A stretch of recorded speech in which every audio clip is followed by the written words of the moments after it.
सभी छात्रों का देव क्लासेस स्पेशल में हार्दिक स्वागत है। आज हम लोग बहुत ही महत्वपूर्ण टॉपिक पे बात करने जा रहे हैं और एक ऐसा टॉपिक जो इंग्लिश के लिए वरदान साबित होता है और किसी भी कंपैरेटिव एग्जाम में वो पूछा जाता है। इसके अतिरिक्त सभी स्टेट बोर्ड की एग्जाम में भी पूछा जाता है। यह टॉपिक इतना महत्वपूर्ण है, लेकिन मैं इसके पहले आपसे एक बात पूछना चाहूँगा कि आप लोग चुगली जानते हैं? चुगली का अर्थ क्या होता है, आप बता सकते हैं? चुगली का अर्थ है कि यदि हम किसी की बातें सुनकर किसी दूसरे को पास कर दें तो यह शब्द चुगली कहलाता है। इसी से रिलेटेड एक टॉपिक है जिस पर आज हम चर्चा करने जा रहे हैं। उस टॉपिक को आप लोग डायरेक्ट एंड इनडायरेक्ट स्पीच के नाम से जानते हैं। हमने ऐसा क्यों कहा कि यह एक चुगली से रिलेटेड टॉपिक है, वो मैं आपसे अभी डिस्कस करूंगा। देखिए, नरेशन में क्या होता है? नरेशन में हम यदि आमने सामने कोई बात करते हैं, यदि कोई दो व्यक्ति आपस में बात कर रहे हैं तो वह बातें डायरेक्ट कहलाती हैं। लेकिन यदि हम किसी दूसरे की बात को किसी दूसरे तक पास करते हैं या किसी दूसरे की बात को हम अपने शब्दों में दोहराते हैं या अपने शब्दों में बात करते हैं तो वह बन जाता है आपका इनडायरेक्ट स्पीच। अब डायरेक्ट और इनडायरेक्ट के बारे में कुछ तो जानकारी आपको हो गई कि डायरेक्ट होता क्या है। यदि हम दो लोग आपस में बात कर रहे हैं तो हमारी आपस की बातें हमारे लिए डायरेक्ट स्पीच कहलाएंगी। लेकिन यदि हम दोनों की बातें तीसरा कोई व्यक्ति यदि बोलता है तो वह बातें बन जाती हैं इनडायरेक्ट स्पीच के अंतर्गत में। और क्या होता है इसके अंतर्गत में देखता हूँ, what is a narration. Narration क्या है, आखिर क्या जानते हैं आप नरेशन के बारे में? तो नरेशन का जो हिंदी अर्थ होता है वो होता है कथा या फिर वर्णन या फिर विवरण। नरेशन आपने पढ़े होंगे, डायरेक्ट इनडायरेक्ट पढ़े होंगे, लेकिन इसका हिंदी मीनिंग क्या है हो सकता है शायद आपको ना मालूम हो, और पता हो तो बहुत अच्छी बात है। तो नरेशन का आज हमें अर्थ मालूम हो गया कि नरेशन का हिंदी अर्थ क्या है, कथा, वर्णन या विवरण। यदि हम किसी भी बात को अपने शब्दों में व्यक्त करते हैं वही आपका कथा या वर्णन या फिर वही चीज आपके लिए विवरण बन जाती है। नरेशन को हम लोग इंग्लिश में भी देख सकते हैं, क्या है? Narration refers to the way that a story is told and so belongs to the level of discourse. तो ये आपका नरेशन का एक छोटा सा, हालांकि कहीं पूछा नहीं जाता है, लेकिन फिर भी क्या है ये जानकारी अपने को हो गई। नरेशन के दो पार्ट हैं। नरेशन के दो पार्ट हैं, डायरेक्ट और इनडायरेक्ट स्पीच। नरेशन एक तरीके से मेन पार्ट ही है, कथा जिसे हम लोग हिंदी में बोलते हैं, वर्णन बोलते हैं, विवरण बोलते हैं। यहाँ पर दो पार्ट होते हैं, एक को हम लोग कहते हैं डायरेक्ट स्पीच और एक को हम लोग कहते हैं इनडायरेक्ट स्पीच। ठीक है, तो डायरेक्ट स्पीच क्या है और इनडायरेक्ट स्पीच क्या है?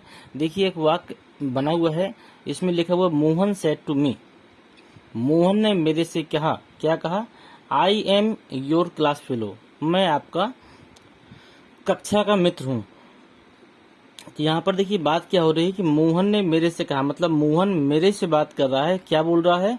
कहता है आई एम योर क्लास फेलो, मतलब ये बातें हमारी आमने सामने हो रही हैं।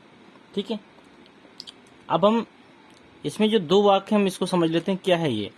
एक तो है मोहन सेड टू मी, इस वाक्य को कहेंगे हम लोग रिपोर्टिंग वर्ब की। क्या है? रिपोर्टिंग वर्ब है ये।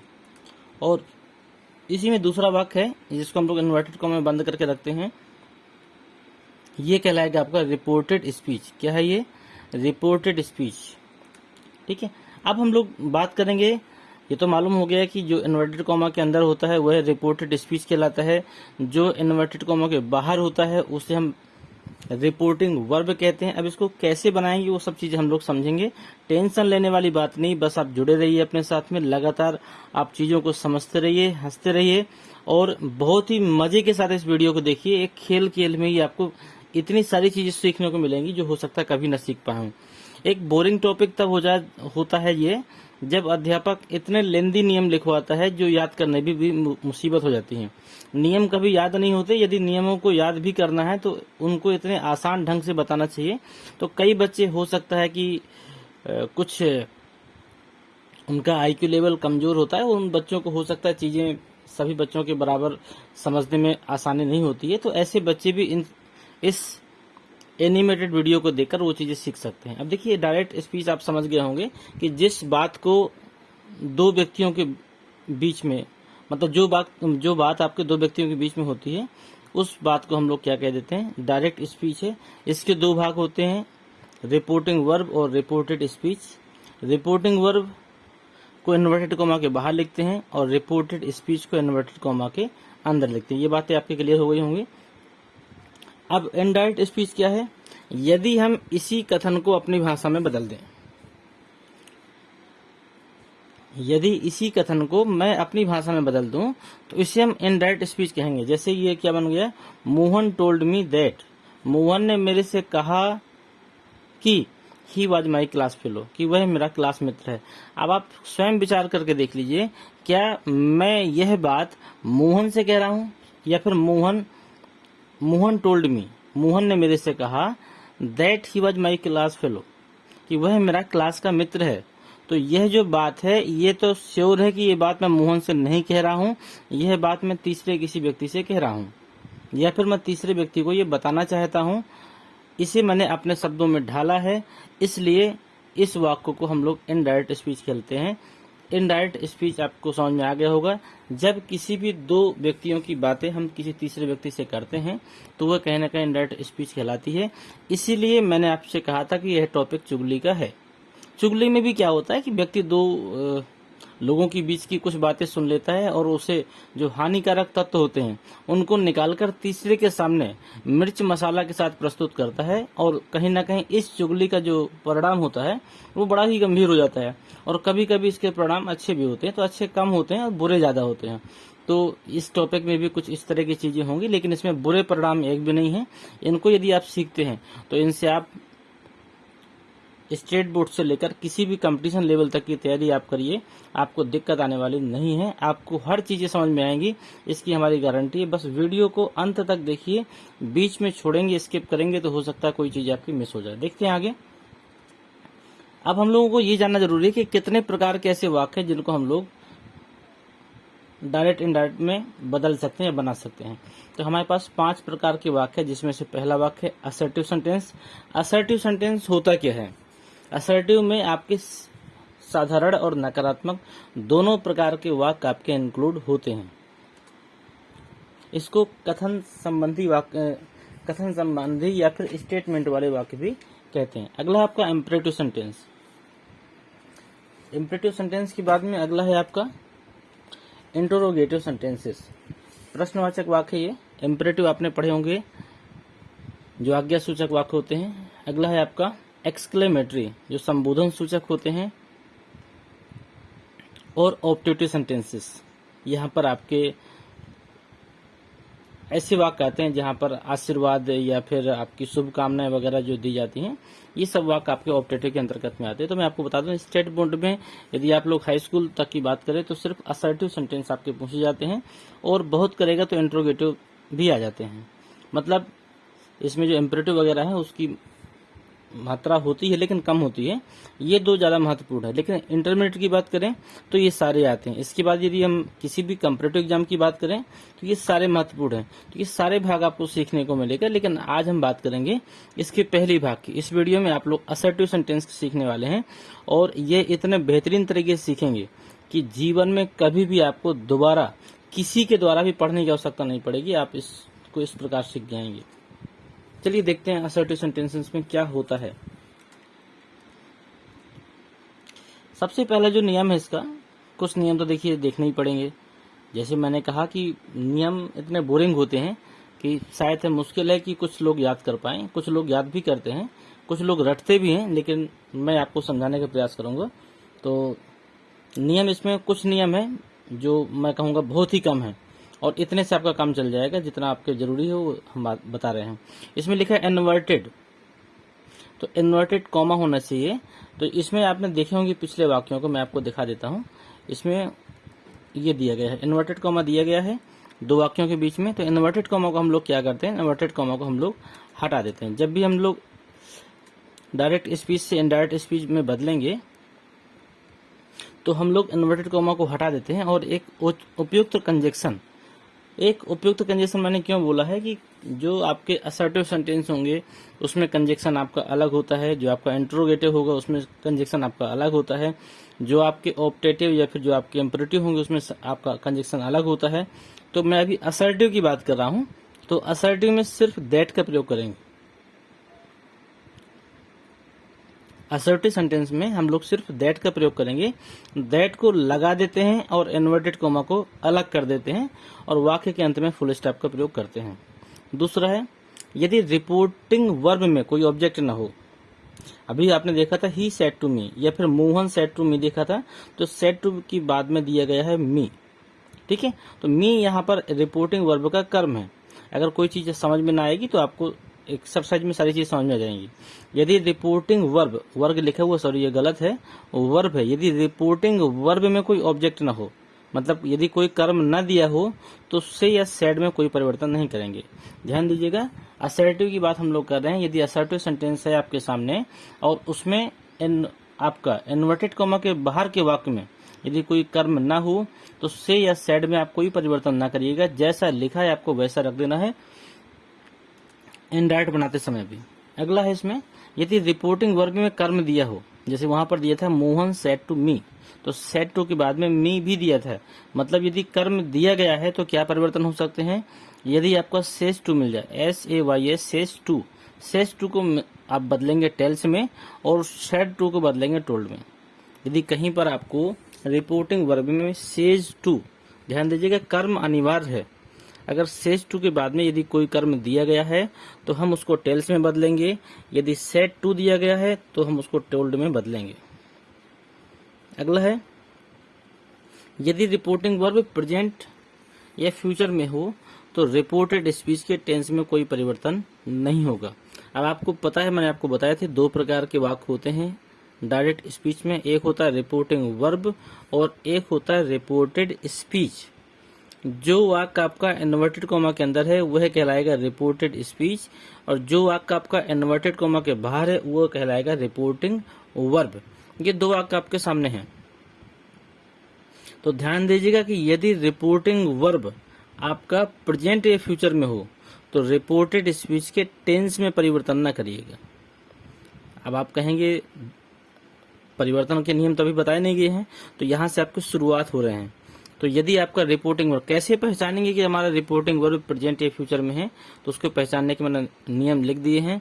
यदि आपका रिपोर्टिंग वर्ब में से मिल जाए, सेज टू मिल जाए, हैज सेड मिल जाए, हैव सेड मिल जाए, विल से मिल जाए, मतलब इस तरह का कोई भी शब्द अगर आपको दिख जाता है तो समझ लीजिएगा कि ये रिपोर्टिंग वर्ब हमारा प्रेजेंट का है।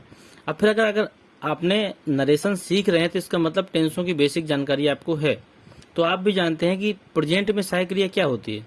प्रेजेंट में एस या ईएस होती है, मतलब वर्ब की फर्स्ट फॉर्म में एस या ईएस लगाते हैं, डू या डज लगाते हैं। तो ध्यान दीजिएगा ये शब्द आ जाए तो प्रेजेंट मान लीजिएगा, इज एम आर आ जाए तो प्रेजेंट मान लीजिए, हैज हैव आ जाए तो प्रेजेंट मान लीजिएगा। यही शब्द आ सकते हैं, लेकिन कहीं पर इज एम आर नहीं आता है रिपोर्टिंग वर्ब में, कहीं पर डू या डज का प्रयोग नहीं होता है। इसलिए मैंने आपको बताया कि कहीं पर से आ जाए, सेज टू आ जाए, हैज सेड आ जाए, हैव सेड आ जाए, विल से आ जाए। इस तरह के शब्द यदि आपको रिपोर्टिंग वर्ब में मिल जाए तो आप समझ लीजिएगा कि यह हमारा परिवर्तित होने वाला नहीं है रिपोर्टेड स्पीच, और रिपोर्टेड स्पीच के टेंस में कोई परिवर्तन आप ना करिएगा। अगला है यूनिवर्सल ट्रूथ। यूनिवर्सल ट्रूथ क्या होते हैं। देखिए कुछ ऐसी सच्चाइयां होती हैं जिसे आप कभी बदल नहीं सकते हैं। जैसे पानी 100 डिग्री सेंटीग्रेड में गर्म उबलता है, ये बॉयल होता है, 100 डिग्री सेंटीग्रेड में बॉयल होता है। यह सच्चाई जमाने से चली आ रही है, आज भी है और मुझे लगता है जमाने तक रहेगी।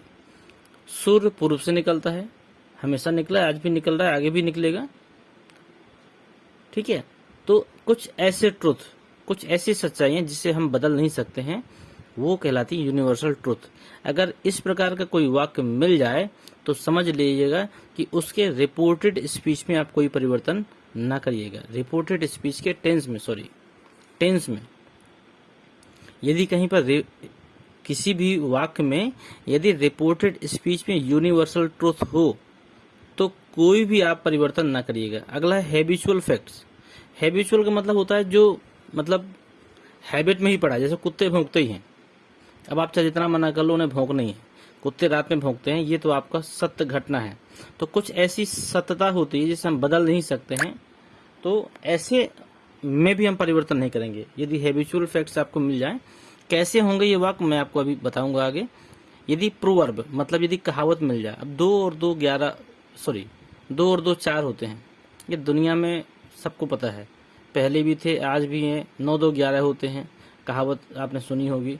बहुत सारी ऐसी कहावतें होती हैं। यदि उन कहावतों में से कोई भी कहावत अगर आ जाती है वह रिपोर्टेड स्पीच में, ध्यान दीजिएगा, रिपोर्टेड स्पीच की बात कर रहा हूं मैं, यदि रिपोर्टेड स्पीच में कोई भी ऐसी कहावत आ जाती है तो आप उसके टेंस में परिवर्तन ना करिएगा, सिर्फ कंजक्शन लगाकर आपको दोनों वाक्यों को जोड़ देना है। और क्या परिवर्तन हो सकते हैं? सेड या सेड टू वाले जो परिवर्तन थे वो होंगे। यदि सेज टू है तो टेल्स में करिएगा, सेड टू है तो टोल्ड में करिएगा, दैट लगाकर पूरे वाक्य को जोड़ना है, टेंस में परिवर्तन बिल्कुल नहीं करना। हिस्टोरिकल फैक्ट्स, हिस्टोरिकल फैक्ट्स का मतलब होता है जो आपकी ऐतिहासिक घटनाएं हैं, मतलब अकबर ने कभी आक्रमण किया होगा, वो तिथि फिक्स है आपकी, उसमें आप परिवर्तन नहीं कर सकते हैं। अब हमारा जो देश है कब आज़ाद हुआ था, ये एक फिक्स तारीख है। और इस तरह की कोई भी घटनाएं जहां पर ये लगे कि ये कहीं ना कहीं ऐतिहासिक घटनाएं हैं तो उसके रिपोर्टेड स्पीच में भी टेंसों में कोई परिवर्तन आपको नहीं करना है। बस पर्याप्त है इतने नियम, इतने तो बहुत है, इससे काम चल जाएगा आपका। अब देख लेते हैं जो मैंने बातें की उसको हम लोग अपने में उतार के देखते हैं कि भला हमने क्या सीखा। तो मैं आपकी पहली एक्सरसाइज दे रहा हूं, मुझे उम्मीद है आपसे बन जाएगा। इसके अंतर्गत में देखिए पहला वाक्य क्या लिखा है, सी सेज। सी सेज वह बोली, क्या बोली, Ravi has done his duty. तो सबसे पहले तो हमें देखिए रिपोर्टिंग वर्ब पहचानना होता है, और आपको भी पता है कि रिपोर्टिंग वर्ब कहाँ होता है, ये दिया होता है इन्वर्टेड कॉमा के बाहर। तो इसमें लिखा है सी सेज, तो सेज मिल गया हमें, तो सेज मिल गया तो हम पहचान गए कि ये तो प्रेजेंट का है तो फ्यूचर का है, तो फ्यूचर का ये हो नहीं सकता क्योंकि विल सेल नहीं दिया गया है, तो ये प्रेजेंट का है। यदि रिपोर्टिंग वर्ब प्रेजेंट टेंस में है तो रिपोर्टेड स्पीच में कोई परिवर्तन नहीं करते हैं टेंस में, तो इसलिए हम क्या करेंगे, पूरा का पूरा उतार देंगे। देखिए हमने क्या लिखा, सी सेज लिखा और दैट लगा के पूरा का पूरा वाक्य हमने उतार दिया। मेरी बात क्लियर हो गई होगी। दूसरा वाक्य देख लेते हैं। दूसरा वाक्य he says to her, he says to her, उसने उससे कहा। अब क्या कहा, अंदर लिखा हुआ है they will wait for Kavita at the station. क्या लिखा है अपने को मतलब नहीं है, अपने को मतलब है रिपोर्टिंग वर्ब क्या कहता है। तो रिपोर्टिंग वर्ब में हमें सेज टू मिल गया, जैसा कि आप देख पा रहे हैं सेज टू मिल गया, बस सेज टू मिल गया, समझ लीजिएगा कोई परिवर्तन नहीं होगा रिपोर्टेड स्पीच के टेंस में।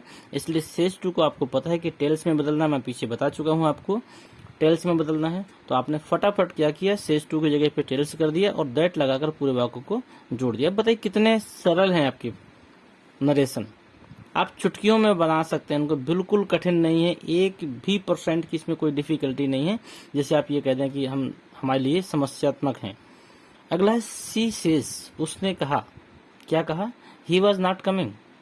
अब क्या कहा अपने को मतलब नहीं है, पहले तो हम देखें रिपोर्टिंग वर्ब क्या कहता है। रिपोर्टिंग वर्ब कहता है सी सेज, सेज का मतलब प्रेजेंट टेंस।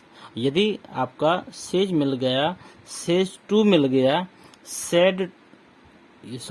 से मिल गया या सेज टू मिल गया तो प्रेजेंट का है, ऐसे वाक्यों में हम परिवर्तन नहीं करेंगे। हैज सेड मिल गया, हैव सेड मिल गया तो नहीं करेंगे। तो हमारा सेज मिल गया तो कोई परिवर्तन नहीं होगा, हम क्या करेंगे, दैट लगाकर पूरे वाक्यों को ज्यों का त्यों जोड़ देंगे। इसी प्रकार अगले में देखिए विल से मिल गया, पहचान में आ गया, फ्यूचर का है, कोई टेंशन नहीं लेनी, दैट लगाओ पूरा का पूरा वाक्य जोड़ दो, कुछ नहीं करना है। एक और देख लेते हैं, रेखा हैज सेड मिल गया, हैज मिल गया इसमें, तो हैज के बाद में देखिए सेड तो लगा है, लेकिन कहीं ना कहीं हैज से हमें समझ में आ जाता है कि ये प्रेजेंट परफेक्ट का है आपका, इसलिए ये प्रेजेंट का है, और प्रेजेंट का है तो कोई परिवर्तन नहीं होगा, हमने पूरा का पूरा दैट लगाकर जोड़ दिया। उम्मीद करते हैं कि अब ये चीजें आपकी जीवन में कभी नहीं भूलेंगी, पूरी तरह समझ में आ गई होंगी। अब हम कुछ वाक्य और देख लेते हैं आपकी हिसाब से कि आपको समझ में आ जाए। अब हमने लिखा सी सेड, उसने कहा। क्या कहा, वाटर बॉइल्स 800 डिग्री, पानी उबलता है 100 डिग्री पर। तो देखिए ये आपका हिस्टोरिकल तो है नहीं है, कोई ऐतिहासिक घटना नहीं है, कोई कहावत नहीं है, यह क्या है, सदा सत रहने वाली बात है, पानी 100 डिग्री पे ही उबलता है। तो क्या करेंगे आप, सेड के बाद में कर्म दिया नहीं गया है इसलिए सेड में कोई परिवर्तन नहीं होगा, हम लोग क्या करेंगे, दैट लगाकर पूरा वाक्य ज्यों को त्यों जोड़ देंगे। अगला देख लेते हैं, ही सेड, उसने क्या कहा, diamond is the hardest element, जो हीरा है आपका सबसे कठोर तत्व है, एलिमेंट तत्व है। तो यह बात बिल्कुल सत्य है, हीरे से आप कांच को भी काट सकते हैं, सदा सत्य वाली घटना है, इसलिए हम क्या करेंगे, दैट लगाकर वाक्य को जोड़ देंगे। ध्यान दीजिएगा, यदि सेड के बाद में कर्म दिया होता तो हम टोल्ड में बदल सकते थे। अगला देखते हैं, ही सेड, उसने कहा, डार्क क्लाउड्स, जो काले बादल होते हैं, are the sign of rain, ये पानी का संकेत देते हैं कहीं ना कहीं। तो ये भी आपकी सदस्यता घटना है। हमने दैट लगाया, पूरा वाक्य जोड़ दिया। अगला, ही सेड टू रवि, उसने रवि से कहा, डॉग बार्क एट स्ट्रेंजर, जो कुत्ते होते हैं वो अजनबियों पे भौंकते हैं। ये बात भी बिल्कुल सही है। तो ही सेड टू, देखिए यहाँ पर कर्म आ गया, रवि एक कर्म आ गया, और सेड टू के स्थान पर हम क्या कर देंगे, टोल्ड कर देंगे, और दैट लगाकर पूरा वाक्य जोड़ देंगे। पूरा का पूरा आपको समझ में आ गया। मुझे लगता है कि अब जीवन में कभी भूलेंगे नहीं आप। ही सेड टू मी, उसने मेरे से कहा, क्या कहा, honesty is the best policy, ईमानदारी सबसे अच्छा गुण होता है। ये बिल्कुल कहावत भी है और ये हर जगह लागू भी होती है। तो कहीं ना कहीं ये सत्य बात है, इसलिए हम लोग सेड टू की जगह पे टोल्ड और इन्वर्टेड कॉमा की जगह पे दैट लगाकर पूरा का पूरा वाक्य जोड़ देंगे। अब मुझे ऐसा लगता है कि अब नरेशन में कोई समस्या आपको नहीं आनी चाहिए। आपसे ये वाक्य कहीं भी मिलेंगे, यदि आपको थोड़ा सा भी इंग्लिश आता है, थोड़ा सा भी आप अर्थ निकाल सकते हैं, थोड़ा सा भी आप पढ़ना जानते हैं, तो आपसे कुछ बने या ना बने नरेशन जरूर बनेंगे। इसके बाद चलिए कुछ अन्य नियमों को देख लेते हैं। एक नियम है आपका सन बटे 123, यह है आपकी बैकबोन है, यह है आपकी बैकबोन है पूरे रिपोर्टेड स्पीच की, या फिर मैं कहूँ पूरे नरेशन की बैकबोन है। जो एडवांस लेवल के वाक्य होते हैं वो यहीं से आते हैं। रूल्स ऑफ सन बटा 123, इसका नियम हम लोग समझ लेते हैं। क्या है आखिर सन बटा 123, क्यों इसको इस तरह बोला जाता है, क्या इसके फैक्ट्स हैं, उसको हम लोग देख लेते हैं। सन बटा 123 का मतलब मैं आपको बता दूं, जो एक है, जो एक लिखा हुआ नीचे, उसको आप फर्स्ट पर्सन मान लीजिए, किसका, रिपोर्टेड स्पीच का। देखिए RS लिखा हुआ है, ठीक है, और ऊपर लिखा हुआ RV, मतलब रिपोर्टिंग वर्ब। तो ऊपर वाली जो लाइन है ये आपकी RV की है और नीचे वाली लाइन किसकी, RS की है। तो यदि आप एक को फर्स्ट पर्सन माने तो जो फर्स्ट पर्सन होते हैं, इस फर्स्ट पर्सन को हम रिपोर्टिंग वर्ब के सब्जेक्ट, ऊपर S लिखा है तो S को हम सब्जेक्ट कह सकते हैं, O को हम ऑब्जेक्ट कह सकते हैं, और N को हम नो चेंज भी कह सकते हैं। S से हो गया सब्जेक्ट मतलब कर्ता, O से हो गया ऑब्जेक्ट मतलब कर्म, N का मतलब नो चेंज, मतलब कोई परिवर्तन नहीं होगा। तो हम लोग समझ लेते हैं, यदि रिपोर्टेड स्पीच में कोई भी फर्स्ट पर्सन आ जाए, कोई भी फर्स्ट पर्सन आ जाए, तो वह रिपोर्टिंग वर्ब के सब्जेक्ट के अनुसार बदलेगा। अब ध्यान दीजिएगा, ये आपका नियम लिखने लायक है, ये आपको समझना भी पड़ेगा कि यदि फर्स्ट पर्सन आ जाए तो सब्जेक्ट के अनुसार बदलेगा, यदि सेकंड पर्सन आ जाए तो ऑब्जेक्ट के अनुसार बदलेगा, मतलब रिपोर्टिंग वर्ब के कर्म के अनुसार, और यदि थर्ड पर्सन आ जाए तो नो चेंज है, कोई परिवर्तन नहीं होगा। अब समस्या ये आती है कि आखिर फर्स्ट, सेकंड और थर्ड को हम लोग कैसे पहचानेंगे, ये बात आ जाती है। तो चलिए उसका भी समाधान मैंने आपका निकाल दिया है। तो जो फर्स्ट पर्सन होते हैं उसमें आपका I और V आता है। अगर कर्म के रूप में लिखा हुआ है तो मी या अस आ जाएगा। यदि कहीं पर अपने के अंग्रेजी के रूप में लिखा हुआ है तो माई और अवर आ जाएगा। मतलब इस 6 शब्दों में से कोई भी शब्द आपका मिल जाए, I, V, मी, अस, माई, अवर, अगर इनमें से कोई भी शब्द आपको दिखाई दे जाए रिपोर्टेड स्पीच में, तो ध्यान दीजिएगा कि यह आपको वाक्य में रिपोर्टिंग वर्ब के कर्ता के अनुसार बदलना है। लेकिन एक चीज याद रखिएगा, जो शब्द जिस पोजीशन में है उसको उसी पोजीशन में लिखेंगे। यदि कोई शब्द मान के चलिए कि आई के रूप में आया है तो आई क्या है, कर्ता है, तो आप भी कर्ता के रूप में उसको चेंज करेंगे। वी क्या है, कर्ता है, कर्ता के रूप में चेंज करेंगे। मी क्या है, कर्म, क्या कर्म है, अस भी कर्म है। तो इस प्रकार कैसे इसको सेट करना ये मैं आपको समझाऊंगा। ये हो सकता है बताने में चीजें क्लियर ना हो, लेकिन आप सिर्फ अभी इतना समझें कि फर्स्ट पर्सन में हमारा आई, वी, मी, अस, माई, अवर ये शब्द आते हैं, और सेकंड पर्सन में सिर्फ यू और यू के तत्व आते हैं, मतलब यू, यू और योर। आप इसके बाद आप फर्स्ट और सेकंड को याद कर लीजिए, बस बाकी को मारिए गोली, मतलब बाकी से कोई मतलब नहीं है अपने को। फर्स्ट पर्सन के 2 शब्द कौन कौन से, आई और वी, तो आई और वी, और सेकंड पर्सन का यू, बस 3 याद कर लीजिए, बाकी सब ऑटोमेटिक याद हो जाएंगे, क्योंकि आप जानते हैं आई का कर्म क्या होता है। आई का कर्म होता है मी, और आई के साथ अपने की अंग्रेजी क्या लगती है, माई होती है, ये आपको याद ही हो गया। वी का कर्म क्या होता है, अस होता है। वी के साथ अपने की अंग्रेजी क्या लगती है, अवर लगती है। यू का कर्म क्या होता है, यू होता है, और यू के साथ अपने की अंग्रेजी योर लगती है। ये आपने 3 याद कर लिए तो 3 की जगह पे आपको सारी याद हो जाएंगे। थर्ड पर्सन को याद करने की आवश्यकता नहीं, क्योंकि थर्ड पर्सन ऑटोमेटिक जितने भी बचेंगे सब थर्ड पर्सन में होते हैं। और फिर भी याद करना चाहें और देखना चाहें तो देख लीजिए, he see it they him his her them their, कुछ भी आ जाए। अब हमें चेंज ही नहीं करना तो अपने को देख को क्या करना है, जो दिया है जहां दिया वैसे रख दीजिएगा, बस हो गया। चलिए देखते हैं आगे। इसके अतिरिक्त कुछ परिवर्तन और भी हैं, क्योंकि अभी तक आपने देखा था, मैंने आपको नियम में लिखवाया था कि यदि रिपोर्टिंग वर्ब प्रेजेंट या फ्यूचर में है, यदि रिपोर्टिंग वर्ब प्रेजेंट या फ्यूचर में है तो रिपोर्टेड स्पीच के टेंस में परिवर्तन नहीं करते हैं, ठीक है। लेकिन एक नियम यह भी है कि यदि रिपोर्टिंग वर्ब पास्ट में है, यदि रिपोर्टिंग वर्ब पास्ट में है तो रिपोर्टेड स्पीच के टेंस में परिवर्तन होगा। यदि रिपोर्टिंग वर्ब पास्ट में है, ध्यान दीजिएगा मैं बोल रहा हूं पास्ट, यदि आपको सिर्फ सैड मिल जाए या सैड टू मिल जाए तो समझ लीजिएगा कि ये पास्ट में है। यदि रिपोर्टिंग वर्ब में सैड लिखा मिल जाए या सैड टू लिखा मिल जाए तो आप मान के चलिए कि ये पास्ट में है। यदि हैज सैड मिल जाए तो वो प्रेजेंट में कहलाएगी, क्योंकि हैज प्रेजेंट की सहायक क्रिया होती है। और यदि हैज ना मिले, यदि आपको सिर्फ सैड मिले या फिर सैड टू मिले तो आप समझ लीजिएगा कि ये आपका पास्ट में है। अगर रिपोर्टिंग वर्ब पास्ट में होगी तो रिपोर्टेड स्पीच में परिवर्तन होगा। लेकिन ध्यान दीजिएगा, कहावत वाले वाक्य, हिस्टोरिकल फैक्ट वाले वाक्य, आपके जितने भी ऐसी घटनाएं हैं वह अपवाद हैं, इसलिए हम उनको इंक्लूड नहीं करेंगे, उनमें परिवर्तन नहीं होता, ठीक है। नॉर्मल वाक्यों में होता है। तो देखिए नॉर्मल वाक्यों में आप देख लीजिए कि पहला जो दिया गया है प्रेजेंट इंडेफिनिट टेंस, यदि आपको रिपोर्टेड स्पीच में, फिर से मैं एक बार बोल दूं, यदि रिपोर्टिंग वर्ब पास्ट में है तब परिवर्तन करिएगा, और नहीं है तो परिवर्तन नहीं करना है।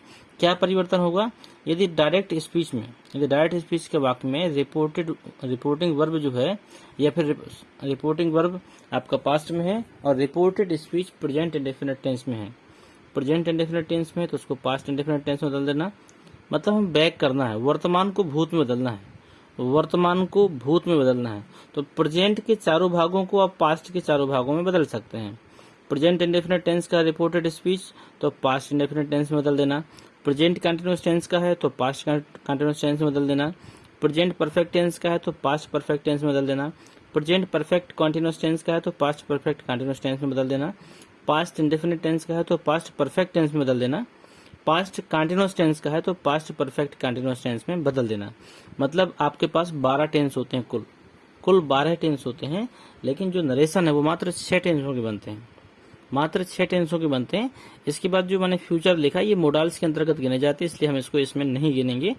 तो आप 6 मान के चलिए कि मात्र 6 टेंस हैं। कौन कौन से, प्रेजेंट के चारों भाग और पास्ट के शुरू के 2, यही 6 टेंसों के आपके नरेशन बनते हैं जो डायरेक्ट से इनडायरेक्ट में चेंज कर सकते हैं। अब फ्यूचर में जाएंगे तो क्या मिलेगा आपको, फ्यूचर में विल सेल मिलता है, लेकिन मैंने मे और कैन को इंक्लूड कर दिया है, इसलिए मैं यहाँ पर बात करूंगा मोडाल्स की। यदि आपको कभी भी सहायक क्रिया के रूप में मोडाल्स मिल जाए और वो भी मोडाल्स प्रेजेंट में हों, यदि विल सेल मे कैन इस तरह के शब्द मिल जाते हैं तो आप उसे पास्ट में बदल देना। मतलब विल का वुड, सेल का शुड, मे का माइट, कैन का कुड, इस तरह बदल देना। और यदि कभी वुड मिल जाए, शुड मिल जाए, माइट मिल जाए, कुड मिल जाए तो वो नो चेंज होंगे, जैसा लिखा वैसा रखा रहने दीजिएगा, ठीक है। अब बनाकर देखते हैं कुछ चीजें, ये नियम आपके निपट गए। कुछ शब्द और हैं जो आपके यूज होते हैं कभी कभी, हालांकि हर वाक्यों में नहीं मिलेंगे, लेकिन फिर भी एडवांस रूल के अंतर्गत में ये शब्दों को हमें देखना पड़ेगा। यदि कहीं पर नियरेस्ट शब्द दिखा हो, यदि समय तथा स्थान दर्शाने वाले शब्द आपको मिले, तो यदि कोई शब्द आपको नजदीकी दिखाए या समय की ओर संकेत करे तो हम उसको दूरी के शब्दों में परिवर्तित कर देंगे।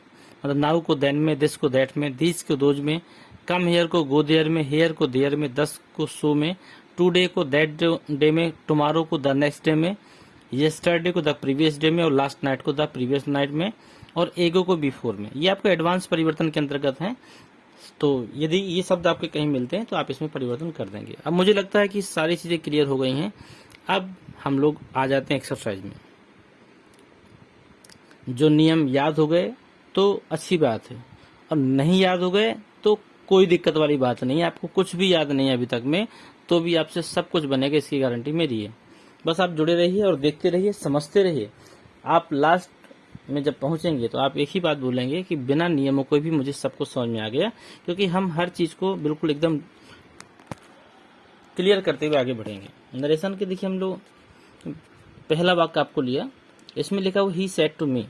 तो देखिए सेड टू मिल गया, यहाँ पर कहीं पर सेज नहीं है, सेज टू नहीं है। तो यहाँ से क्लियर हो जाता है कि ये वाक्य हमारा नरेशन का जो ये रिपोर्टिंग वर्ब है ये हमारा पास्ट में है। यदि पास्ट में है तो यहाँ पर परिवर्तन होगा, टेंस में परिवर्तन होगा। और क्या होगा हम लोग देख लेते हैं। तो सबसे पहले तो सेड टू को बदलेंगे टोल्ड में। तो देखिए इतने वाक्य आपको मैं बता रहा हूँ। ये जो सेड टू है, ध्यान दीजिएगा, सेड टू को हमने किसमें बदला, टोल्ड में बदला, और मी की जगह आपका मी आ गया। ये क्लियर हो गया होगा। सेड टू को हमने टोल्ड में बदला, मी की जगह मी आ गया। इन्वर्टेड कॉमा की जगह पे दैट का प्रयोग करते हैं, ये आपने पहले भी सीखा है, आपको याद रहा होगा। अब देखिए यू की जगह मैंने आई लिख दिया, कैसे लिख दिया अब समझते हैं। अब मैं सन बटे 123 में बात करता हूँ, फिर से मैं बैक करके आपको दिखाता हूँ। ये देखिए यू आ गया ना, ये देखिए यू लिखा हुआ है, यू आ गया। और यू क्या है, देखिए सेकंड पर्सन है, और सेकंड पर्सन किसके अनुसार बदलेगा, ऑब्जेक्ट के अनुसार बदलेगा। तो किसके ऑब्जेक्ट के अनुसार, रिपोर्टिंग वर्ब के। अब देख लेते हैं हम फिर से उसी चीज को। तो देखिए यू जो है, यू बदलेगा किसके अनुसार, रिपोर्टिंग वर्ब के ऑब्जेक्ट के अनुसार। ऑब्जेक्ट और सब्जेक्ट आप जानते होंगे, सब्जेक्ट का मतलब कर्ता होता है, ऑब्जेक्ट का मतलब कर्म होता है। जो शब्द पहले लिखा हो मुख्य क्रिया के सब्जेक्ट है, जो बाद में लिखा हो वह कर्म है। तो यू बदलेगा मी के अनुसार। यहीं पर बच्चे कंफ्यूज होते हैं, यहीं पर समस्या खड़ी होती है कि आखिर वो लोग कैसे सीखें। तो ध्यान दीजिएगा, फिर से मैं बता रहा हूँ, यू जो बदलेगा वह कर्म के अनुसार बदलेगा। तो यू बदलेगा मी के हिसाब से। तो मी क्या है, कर्म के रूप में लिखा हुआ है, लेकिन यू की पोजीशन क्या है, कर्ता की है। तो आपको मी का कर्ता ढूंढना है, क्या होगा। मी का कर्ता होता है आई, क्योंकि आई का कर्म मी होता है, तो मी का कर्ता क्या हो गया, आई हो गया। तो हम देखिए यू की जगह पे आई का प्रयोग करेंगे। ये बात क्लियर हो गई आपकी, ठीक है। अब आगे बढ़ते हैं। अब लिखा हुआ आर नॉट, तो आपको पता है कि आर नॉट डूइंग अगर आ गया तो ये कहाँ का वाक्य है। तो इज एम आर का प्रयोग होता है आपका प्रेजेंट कंटीन्यूअस टेंस में होता है। और अब मैंने आपको बताया था प्रेजेंट कंटीन्यूअस टेंस को हम लोग पास्ट कंटीन्यूअस टेंस में बदलते हैं। तो इज एम आर की जगह हम लोग वाज लगा देंगे, ठीक है। तो आई वाज लगा सकते हैं। अब एक शब्द छूट गया, इसमें नोट छूट गया है, तो आप नोट लगा दीजिएगा, नोट लगा दीजिएगा। इसके बाद में डूइंग, और फिर आगे योर वर्क सीरियसली। तो मैंने आपको बताया था यू और योर, यह तीनों चीजें आपकी सेकंड पर्सन के अंतर्गत में आती हैं, और सेकंड पर्सन के अंतर्गत में आती हैं। तो जो शब्द जिस पोजीशन में रखा हो उस शब्द को उसी पोजीशन में चेंज करना है। मतलब योर क्या है, योर है यू की अपने की अंग्रेजी। तो योर बदलेगा यू के हिसाब से, और यू बदलता है आपका कर्म के हिसाब से। तो योर भी यू का ही अपना एक शब्द है, तो हम इसको भी बदलेंगे मी के अनुसार। तो आपको पता है मी का कर्ता क्या होता है, मी का कर्ता होता है आई, और आई के साथ अपने की अंग्रेजी क्या होती है, वो होती है माई। तो हम योर की जगह कर देंगे माई। वर्क सीरियसली, ये पहला वाक्य आपका समाप्त हो गया। मुझे उम्मीद है कि समझ में आ गया होगा। कुछ डाउट हो सकते हैं अभी भी हों, वो क्लियर हो जाएंगे, आप चिंता ना करिएगा। अगला वाक्य देखते हैं, दे सेड टू मी। अब बस समझने का प्रयास करिए, जो आपकी क्वेरी रह जाएंगी उनको हम आपके साथ डिस्कस करेंगे, चाहे आप कमेंट बॉक्स में और चाहे आप हमारे व्हाट्सएप नंबर पे जुड़ के आप चीज़ों को और डिस्कस कर सकते हैं। इसमें लिखा दे सेड टू मी, तो यहाँ पर भी सेड टू को टोल्ड में बदलेंगे, ये समझ में आ गया है। हिम को हिम रखेंगे, कोई दिक्कत नहीं है। इन्वर्टेड कॉमा को अलग करेंगे, दैट लगा देंगे, ये भी समझ में आ गया। द सर्वेंट आ गया, देखिए पिछली बार हमने यू को बदला था, लेकिन अब आ गया द सर्वेंट। यह ना तो फर्स्ट पर्सन है, यह ना तो सेकंड पर्सन है, इसलिए हम इसमें कोई परिवर्तन नहीं करेंगे, ज्यों को त्यों उतार देंगे। द सर्वेंट उतार दिया। अब will not go to the market, तो हमने बताया था कि यदि मोडाल से में कोई भी विल है तो वुड में कर देना, सेल है तो शुड में कर देना, मे है तो माइट में कर देना, इस तरह परिवर्तन होंगे। तो देखिए विल को हमने किस में बदल दिया, विल को हमने बदल दिया वुड में। इसके बाद में पूरा का पूरा वाक्य उतार देंगे। दूसरा वाक्य आपको समझ में आ गया होगा, मुझे पता है, क्योंकि इसमें कोई भी सन/123 के परिवर्तन नहीं थे। अब तीसरा वाक्य देखिए, कहता है Rita said to her father, Rita ने अपने पिता से कहा, क्या कहा, she will not go to the school. तो सेड टू को आप बदलेंगे टोल्ड में, ये नियम आपको पहले भी समझ में आ गए थे। हर फादर की जगह हर फादर आ गया, इन्वर्टेड कॉमा की जगह दैट आ गया, लेकिन सी आ गया। अब आपने पढ़ा था कि सी थर्ड पर्सन है, नो चेंज है। विल की जगह वुड कर देंगे, ये तो आसान सा नियम है, आपको समझ में आ ही गया होगा। इसके बाद पूरा वाक्य ज्यों को त्यों उतार देंगे, कोई परिवर्तन नहीं होगा। अगला ही सैड, हमने बताया था कि यदि सैड के बाद में कभी कर्म न दिया गया हो तो उसको परिवर्तित नहीं करेंगे, तो हमने परिवर्तन नहीं किया। देखिए ही सैड की जगह हमने ही सैड लिखा है, इन्वर्टेड कोमा की अलग करके दैट लिखा है। अब यू है, अब आपने पढ़ा था कि यू बदलता है रिपोर्टिंग वर्ब के कर्म के अनुसार। अब यहाँ तो कर्म है नहीं है, फिर हमने आई कैसे रख दिया, यहाँ देखिए आई लिखा हुआ है। तो एक नियम ये भी कहता है, एक नियम आपका ये भी कहता है कि यदि कभी रिपोर्टिंग वर्ब में कर्म न दिया गया हो, यदि कभी भी रिपोर्टिंग वर्ब में कर्म न दिया गया हो तो आप अपने मन से भी किसी कर्म को मान सकते हैं। ठीक है, वो कर्म कहाँ का होगा, या तो फर्स्ट पर्सन का होगा, ठीक है, या तो आपका थर्ड पर्सन का होगा। अब देखिए सेकंड पर्सन को आप चेंज ही कर रहे हैं, सेकंड पर्सन को चेंज कर रहे हैं, तो सेकंड पर्सन का ना लीजिएगा। अब आप ले सकते हैं फर्स्ट पर्सन का या फिर थर्ड पर्सन का, ये आप ले सकते हैं, ऑप्शनल है। यदि आप ना चेंज करना चाहें तो कोई आपके वाक्यों को गलत नहीं कर सकता है। यू अगर आ गया है, अगर कर्म नहीं दिया गया है तो कोई दिक्कत वाली बात नहीं, यू की जगह आप यू उतार दीजिए, आगे का वाक्य बना लीजिए, आपका वाक्य बिल्कुल सही माना जाएगा। लेकिन यदि चेंज करना चाहते हैं तो फर्स्ट पर्सन या थर्ड पर्सन का कोई भी शब्द आप मान के अपने मन से उसके हिसाब से आप चेंज कर सकते हैं, हो जाएगा। ठीक है, और मस्ट में कोई परिवर्तन नहीं करते हैं, तो मस्ट की जगह हमने मस्ट रख दिया है, मस्ट नो चेंज। ठीक है, अगला है the speaker said, the speaker said, speaker ने कहा फॉरेस्ट प्रिवेंट सॉइल इरेक्शन, जो जंगल होते हैं वो भूमि की कटाव को क्या करते हैं, रोकने का कार्य करते हैं। ठीक है, तो अब यहाँ पे कहीं ना कहीं सदा सत्य घटना यहाँ पे आ रही है, तो यहाँ पर हम क्या करेंगे, दैट लगाएंगे, आगे बढ़ जाएंगे, कुछ भी परिवर्तन नहीं करना है। छठवां वाक्य देखो, ही सेड टू मी, उसने मेरे से कहा, क्या कहा, I am waiting for your father today. तो यहाँ पर ही टोल्ड मी कर देंगे, यहाँ तक आपको समझ में आ गया है। इन्वर्टेड कॉमा की जगह पे दैट का प्रयोग करेंगे, ये भी आपको मालूम है। अब आगे आई, तो आपको पता है कि आई और वी ये हैं आपके फर्स्ट पर्सन, और फर्स्ट पर्सन को हम लोग बदलते हैं रिपोर्टिंग वर्ब के कर्ता के अनुसार। तो आई है तो आई बदलेगा ही के अनुसार, तो आई की पोजीशन क्या है, आई की पोजीशन कर्ता की है, इसलिए हम ही को भी कर्ता के रूप में लिखेंगे। अगर यहाँ पर ही की जगह किसी का नाम लिखा होता, ध्यान दीजिएगा, यदि पुल्लिंग का नाम होता, जैसे रमेश, सुरेश, महेश, कुछ भी नाम होता, तो हम रमेश, सुरेश, कमलेश नहीं लिखते। यहाँ पे भी हम ही लाते, क्योंकि नाम को नहीं लाया जाता है, थर्ड पर्सन का शब्द चुना जाता है। यदि किसी का नाम लिखा होता तो भी उसके अनुसार यहाँ पे लिखते। यहाँ पे लिखा होता, मान के चलिए ही की जगह पे कविता लिखा होता, सरला लिखा होता, या फिर किसी भी महिला का नाम लिखा होता, तो ऐसी कंडीशन में हम क्या करते, उसका नाम रिपोर्टेड स्पीच का कर्ता नहीं बनता, वहाँ पर हम लोग सी का प्रयोग कर सकते थे। मेरी बात क्लियर हो गई होगी कि मेरे कहने का अर्थ ये कि कभी भी जब कर्ता को रखेंगे आप, तो आप कर्ता के स्थान पे किसी नाम को नहीं रखेंगे, आप थर्ड पर्सन के किसी भी शब्द को चुन सकते हैं जो उसके लिए एलिजिबल हो। तो हमने देखिए ही था, ही की जगह पे हमने ही रख दिया, क्योंकि ही कर्ता के रूप में दिया गया है। एम है तो हो जाएगा वाज, और फिर इसके बाद में आगे बढ़ते जाइए, वेटिंग का वेटिंग हो गया, फोर का फोर हो गया, योर बदलेगा आपका। योर क्या है आपका, योर आया, आप समझ गए होंगे, यू का अपने की अंग्रेजी योर लगती है, तो ये आपका बदलता है रिपोर्टिंग वर्ब के कर्म के अनुसार, जो भी सन/123 का नियम था। तो योर बदलेगा मी के अनुसार, तो क्या हो जाएगा, माई हो जाएगा, क्योंकि मी का कर्ता क्या होता है, आई, और आई के साथ अपने की अंग्रेजी होती है माई, तो माई हो गया फादर दैट डे। टूडे देखिए इसमें आ गया, एक शब्द आ गया आपका टूडे, टूडे को बदला हमने दैट डे में। ठीक है, मुझे उम्मीद है कि आपको समझ में आ गए होंगे। और देख लेते हैं कुछ चीजें, कुछ वाक्य और है यहाँ पे। ही सेड, उसने कहा, अब हम थोड़े तेजी से चलेंगे, मुझे मालूम है नियम आपको समझ में आ गए हैं। ही सेड, उसने कहा, इसके बाद में कर्म नहीं दिया गया तो हम दैट लगा देंगे। आई बदलेगा ही के अनुसार, क्योंकि ये एक वचन फर्स्ट पर्सन है, तो हो जाएगा ही हैड हियर्ड। अब हैड कैसे आ गया, तो आपको पता होगा हियर्ड आपका पास्ट इंडेफिनिट का वाक्य है, और पास्ट इंडेफिनिट को पास्ट परफेक्ट में बदलते हैं, इसलिए आपका हैड हियर्ड आ जाएगा और दैट न्यूज़ यस्टरडे बदल जाएगा द प्रीवियस डे में।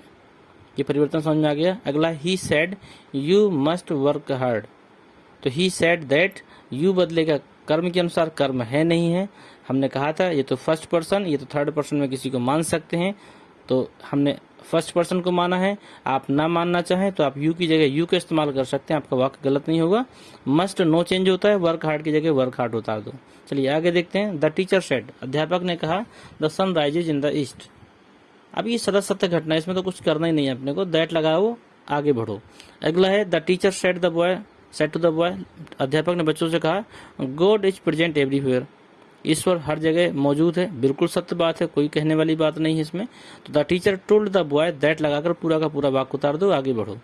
अगला है my father said to me, मेरे पिता ने मेरे से कहा you ought to follow traffic rules, आपको जो ट्रैफिक रूल्स हैं, रोड के जो नियम हैं, उनका पालन करना चाहिए। ये बात आपकी एडवाइस के अंतर्गत आती है।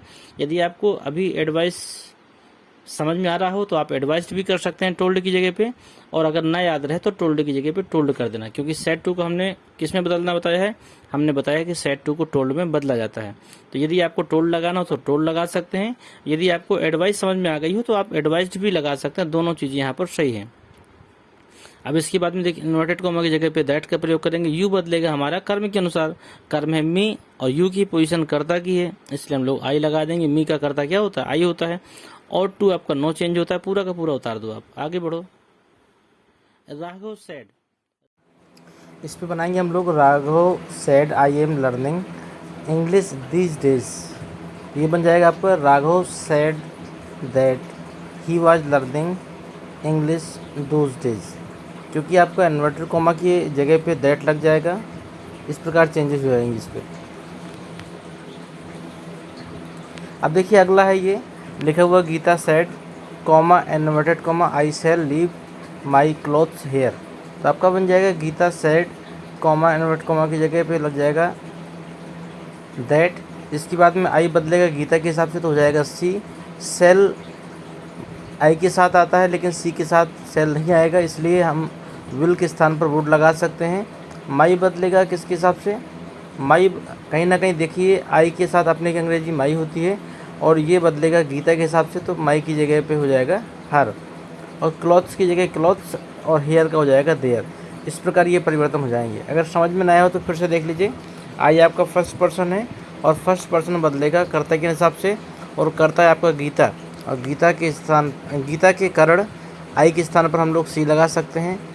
इसके बाद में विल या सेल की सेकेंड फॉर्म होती है जो कि नरेशन में यूज होगी, यहाँ पर वुड आ जाएगा। और माई बदलेगा आपका कर्म के हिसाब से, कर्म यहाँ पर कर्म नहीं, माई बदलेगा आपका गीता के हिसाब से, तो गीता एक लड़की इसलिए यहाँ पे आ जाएगा घर, क्लॉथ्स हेयर का हो जाएगा देयर। इस प्रकार ये चीज़ें समझ में आ गई होंगी। अगला है आपको देखिए the teacher said to the students, the teacher said to the students 2 and 2 make 4। ये कहीं ना कहीं सदा सत्य रहने वाला बात है, यहाँ पर दैट लगाकर जोड़ दीजिए। सेड टू के स्थान पर आप टोल्ड का प्रयोग कर सकते हैं। अगला है आपका my father said to him you should not waste your time. यहाँ पर देखिए कहीं ना कहीं एडवाइस दे रहे हैं पिताजी कि आप अपना टाइम बर्बाद ना करिए, तो सेड टू के स्थान पर आप टोल्ड भी लगा सकते हैं, आप एडवाइस्ड भी लगा सकते हैं। और कॉमा इन्वर्टेड कॉमा के स्थान पर आपने लगाया दैट। यू बदलेगा आपका मी के अनुसार, तो हो जाएगा आपका आई, और शुड नॉट नो चेंज होता है, वेस्ट की जगह वेस्ट आ जाएगा। और योर टाइम है, योर बदलेगा मी के अनुसार, तो जाएगा माई टाइम।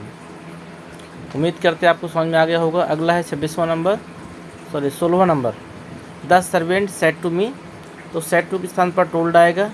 यहाँ कहीं ना कहीं आपको सूचना दी जा रही है I have posted all your letters, मैंने आपके सभी पत्रों को पोस्ट कर दिया है।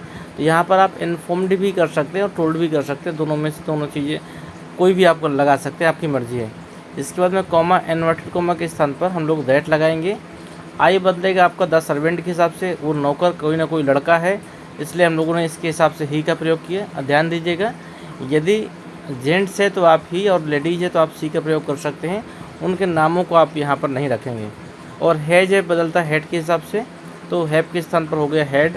पोस्टेड आल, योर बदलेगा आपका मी के हिसाब से, क्योंकि योर आपका कहीं ना कहीं सेकंड पर्सन है, ये बदलता है रिपोर्टिंग वर्ब की कर्मी के अनुसार, तो हो जाएगा माई लेटर्स। अगला देखिए, the teacher said to the students, अध्यापक ने बच्चों से कहा the sun rises in the east, सूर्य जो है वो पूर्व से उगता है। तो ये सदा सत्य वाली बात है, इसलिए यहाँ पर सेड टू के स्थान पर टोल्ड लगा देंगे, बाकी दैट लगा के पूरे वाक्य को जोड़ देंगे, अन्य कोई परिवर्तन नहीं होंगे। इसी प्रकार अगला है आपका, the boy said I have been suffering from fever since Monday. तो ये वाक्य भी आपका नॉर्मल जैसे बनता है वैसे बना दीजिए आप।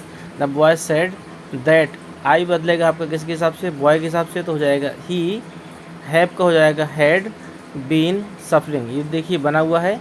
The boy said that he had been suffering from fever since Monday. अगला देखिए, अगला है आपका, my father said comma inverted comma the sun is a big ball of fire, मेरे पिताजी ने कहा कि ये सूर्य है वो आग की एक बड़ी गेंद की तरह है। ये बात सत्य है, सूर्य पहले भी आग के गोले की तरह था, आज भी ये सदा सत्य वाली घटना, इसलिए दैट लगाकर वाक्य को जोड़ दीजिए। अगला है, our teacher said to us unity is strength, हमारे अध्यापक ने हमसे कहा कि एकता ही आपकी कहीं ना कहीं स्ट्रेंथ है। तो आपका ये सदा सत्य वाली बात है, या फिर कहावत भी कह सकते हैं आप। दैट लगाकर इस वाक्य को जोड़ दीजिए। अगला है आपका, she said comma inverted comma I have seen the Taj Mahal, तो सी सेड अपनी जगह जो कहते हो जाएगा, इन्वर्टेड कॉमा के जगह पे आ जाएगा दैट, और आई कहीं ना कहीं बदलेगा सी के हिसाब से, क्योंकि आई आपका फर्स्ट पर्सन है, तो हो जाएगा she had seen the Taj Mahal. इसी प्रकार अगला है, द ग्रैंडफादर सेड चिल्ड्रन, देखिए कॉमा इन्वर्टेड कॉमा के अंदर चिल्ड्रन रखा हुआ है और कॉमा लगाने के बाद में दूसरा वाक्य आपका स्टार्ट हो जाता है। तो ध्यान दीजिए, कभी भी ऐसी कंडीशन हो कि दो कर्ता एक साथ दिए गए हों इन्वर्टेड कॉमा में और वहाँ पर कॉमा लगा हो, तो कहीं ना कहीं जो एक शब्द होगा वह रिपोर्टिंग वर्ब का कर्म बन जाता है। यहाँ पर हम चिल्ड्रन को कर्म बनाएंगे, क्योंकि कहीं ना कहीं दादाजी ये कहानी सुना रहे हैं, तो हम बना देंगे the grandfather told the children, comma inverted comma की जगह दैट लगाइए। आई बदलेगा ग्रैंडफादर के हिसाब से, तो हो जाएगा ही, तो he was going to tell them a story then, तो देम कैसे आ गया, तो देम का मतलब ये जो यू था, यू बदलेगा चिल्ड्रन के हिसाब से। चिल्ड्रन में एक बच्चा नहीं, बहुत सारे बच्चे हैं, और बहुवचन के लिए हम लोग देम का प्रयोग करते हैं। इस प्रकार ये बन जाएगा, और ए स्टोरी देन, क्योंकि नाउ की जगह हम देन लगाते हैं। इसी प्रकार अन्य वाक्यों को आप बना सकते हैं। ये एक्सरसाइज हम आपके लिए दे रहे हैं जो आपको स्वयं बनानी है, और बने हुए वाक्य भी हैं, लेकिन प्रयास करिएगा कि आप इन वाक्यों को स्वयं बनाएं और सीखने का प्रयास करें। आप अब कोई भी असर्टिव सेंटेंस का वाक्य ऐसा नहीं होगा जो आप ये कह दें कि मेरे से बनेगा नहीं, क्योंकि हर वाक्य अब आपसे बनने वाला है। इसके बाद में यदि फिर भी कोई समस्या होती है किसी वाक्य में, तो आप हमारे व्हाट्सएप नंबर से जुड़ के या फिर आप कमेंट बॉक्स के माध्यम से अपनी समस्याओं को हमारे साथ शेयर करें। हम आपके हर प्रश्न का जवाब संतुष्टिपूर्वक देंगे। इसके साथ में ये रहे हमारे कुछ व्हाट्सएप नंबर, आप इससे जुड़िए और हमारे इस वीडियो को लाइक करें, शेयर करें, सब्सक्राइब करें और अधिक से अधिक लोगों को पहुँचाने का कष्ट करें, ताकि आपके साथ में अन्य बच्चे भी शिक्षा ले सकें। और हमारा जो उद्देश्य है ऑनलाइन क्लासेस का, कि अधिक से अधिक बच्चे जुड़कर निःशुल्क शिक्षा प्राप्त करें, वो सपना हमारा साकार हो सके, और कहीं ना कहीं हम भी अधिक से अधिक बच्चों से जुड़कर उन तक निःशुल्क एजुकेशन की सुविधा पहुंचा सकें। धन्यवाद।